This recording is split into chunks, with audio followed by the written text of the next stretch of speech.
Education కోసం ప్రతి ఒక్కరికి జేవిడి పడట్లేదు అండ్ ఫీజు రింబర్స్మెంట్ తీస్తారు. మీ ప్రభుత్వం వచ్చాక ఫీజు రింబర్స్మెంట్ ఇస్తారా? అలాగే ఈ ఫీజు రింబర్స్మెంట్ లేక చాలా మంది అప్పులు చేసి మరి పేరెంట్స్ చదివిస్తున్నారు. అండ్ ఈ స్టూడెంట్స్ ఏమిటంటే పార్ట్ టైం జాబ్ చేసుకుంటూ మరి చదువుతున్నారు. అలాంటి వాళ్ళకి మీ ఒక ప్రశ్న, ఈ ప్రశ్నకి మీ సమాధానం ఏంటి? మొదటి ప్రశ్న చెల్లమ్మ, గతంలో ఏ ఫీ రీయింబర్స్మెంట్ అయితే మేము అమలు చేశామో అదే ఫీ రీయింబర్స్మెంట్ మోడల్ తిరిగి మేము అమలు చేస్తాం. మీరు హాయిగెళ్ళి చదువుకోవచ్చు.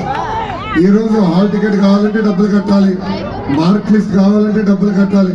దానివల్ల మీరు చాలా ఇబ్బంది పడుతున్నారు. మీ తల్లిదండ్రులు అప్పులు చేసి మిమ్మల్ని చదివిస్తున్నారు.